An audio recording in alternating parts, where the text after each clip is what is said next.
So, let's begin. Good morning.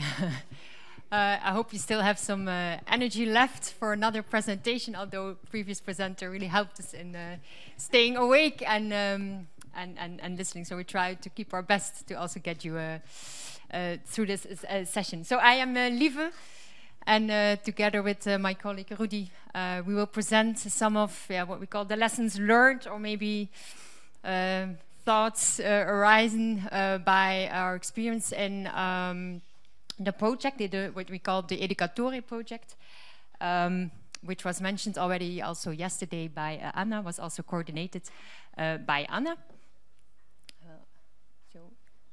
So did Anna? Did you see that we had another presentation? Because I think it's the older one. Oh, it's okay. Okay, we can. You can switch. Yeah. So we made some changes, and I just realized it's the not our latest version. But in the meantime, so far. So in the meantime, I can already talk that the project, of course, was not a two-person project. We did it together with 4 groups of 4 different universities in 4 different countries. So we had the Belgian team. Actually, it was a Flemish team. We had the team from Poland.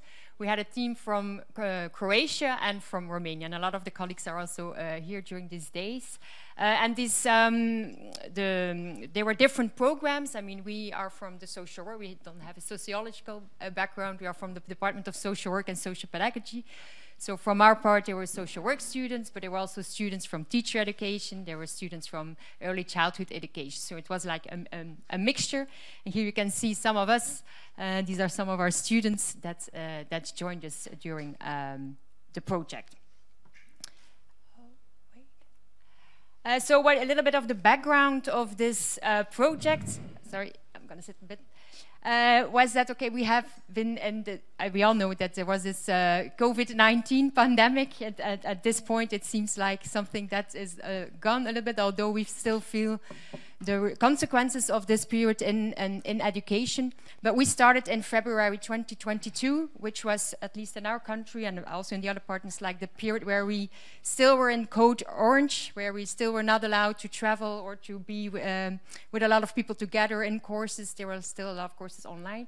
And so this project, against this background, this project sought to contribute to more knowledge about how to support the resilience of students and teachers in a post-pandemic context. And we did this by an inter-university exchange. So what we actually did was we went to Warsaw here in this faculty, but also in Oradea in Romania with a group of students. So each of us could select 10 students to join us and to have for 1 week activities together with the students, but also with staff, where we could discuss all these things of COVID-19, but also talk with each other on how they experienced it, how they dealt with it, how on the societal level in these different countries were looking at different issues. So it was very interesting for our students to be part of this project and to be able to talk and to broaden their perspectives and their ideas on the topic. Oh, now we got name tags. So what we are wanting to talk to you during this session now is some results that we did from an online survey at the beginning of the project. And I immediately want to say that it was this online survey had not the intention to be like this big, how to say, inter-country comparative analysis or something. It was just helping us to map what are the ideas in the respective countries, in the respective programs that we are teaching in, to have a more of a broader picture to be taken to us in these weeks where we can discuss ideas that popped up in this survey. So this survey dealt with experience of how they experienced online education, but also how they thought about education in the post-pandemic period. Yeah, a little bit of background or a little bit of idea that we also took when we were looking at these results and when we were discussing what came out of it is that we noticed, or in that time, that there was several things that were going on, and several things that we felt they will have an influence on how we look at education because of this whole COVID-19. But one thing that we noticed was that there was some kind of idea that online education is a normal thing, and that we should help teachers and to use all these kind of tools, to have like teachers online courses online, even though it's not necessary. And that was something that bothered us a little bit, or that we were thinking about, like, is this now a good thing? Should we just all go along with this idea of now online education is just it's just the new reality? And I think it's important to know that this was some of the question that we were dealing with during this project. Just to say a few words about how many participants there were in the survey. So there were 343 teachers involved, and more than 750 students that filled in the questionnaire. But as you can see, it was largely done by also from the Polish and the Croatian students and staff, and I think the Belgians were not really fond of another survey to fill in. Yeah, concerning the perspectives of students and teachers on online education, it was we saw in the numbers that almost half of each group, so half of the teacher group, half of the student group, they felt not that online education was not better or worse, but it was just different, right? So they just say it's something else. So that was kind of shared. But what we saw then in the other half of each of the teacher group and of the student group, that there was more like a divided opinions. For the teachers, it was quite clear that if they did not consider it as something different, they considered it as worse, right? So, but for the students, they were more like, there was a group who found it's even better than face-to-face education, and another group said it is worse than online education. So what showed us, what these numbers show us, is that there is no one picture of how people experienced this whole online education, and it's really about personal meaning making, your own idea and your own private considerations that you have about the situation. So there's not one clear picture of one clear opinion that can be discussed about.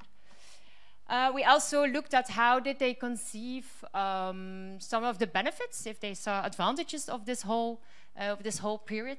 And there we saw that for the students, they raised several benefits of online education. They liked that they didn't have to commute, that they had more time to be at home, that they had more time even to study and to do their schoolwork. So they found several advantages to be mentioned of online education.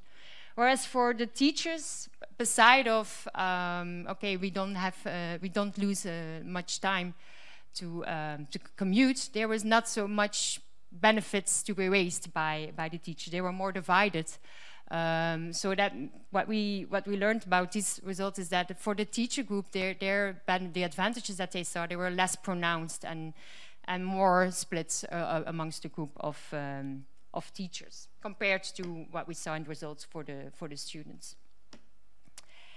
And then what we also questioned them about, what you now consider as the most important disadvantage of this whole online education.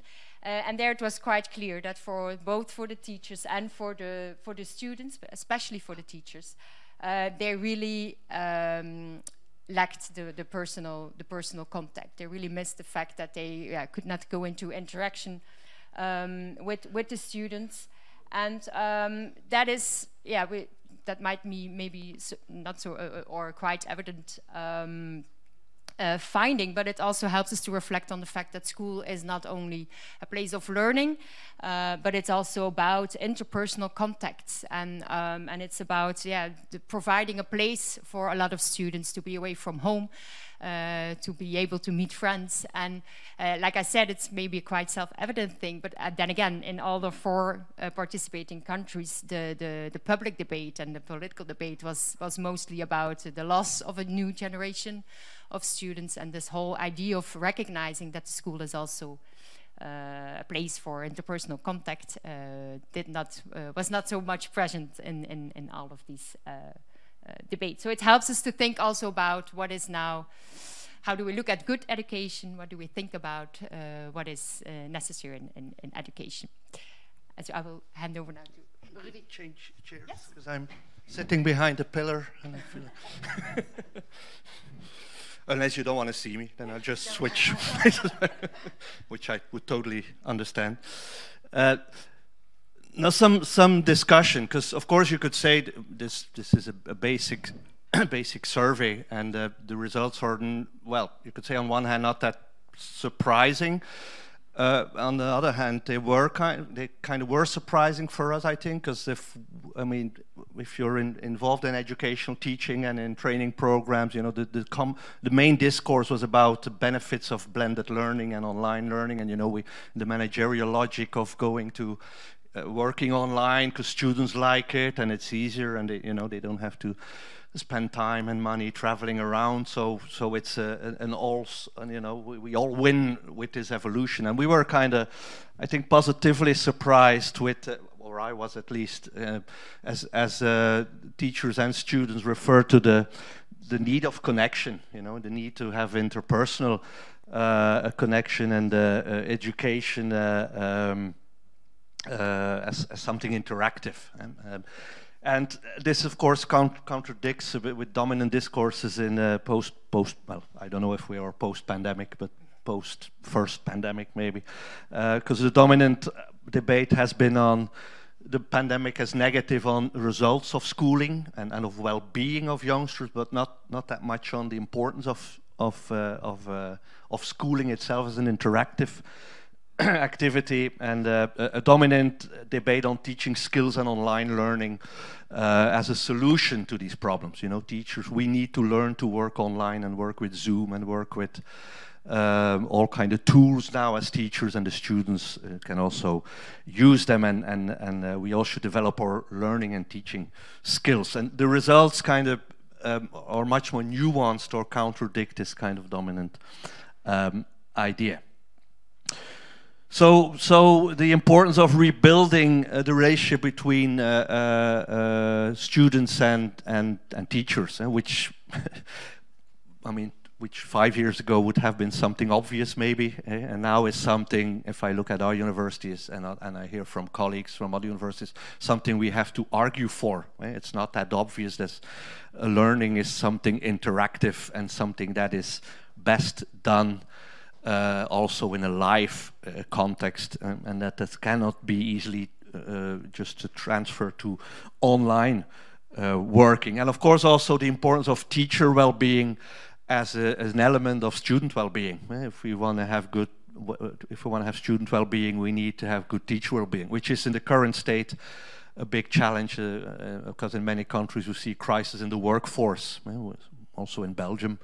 We are from a Belgian context. We see that there's a lot of debate on the lack of recognition of teachers and the context they have to work in. And also this contradicts with the managerial discourse of easy solutions to, you know, we're going to work online and you have you know, teaching paths and learning paths, and you have brilliant and beautiful looking programs. But what does this mean for well-being of teachers and of students? And we need to take those things into account. And this is, of course, there's a typo there, but this is, of course, a bigger challenge to the whole neoliberal, neo-managerial agenda that we see in education. A lot of arguments for online teaching is done out of a managerial logic of saving money.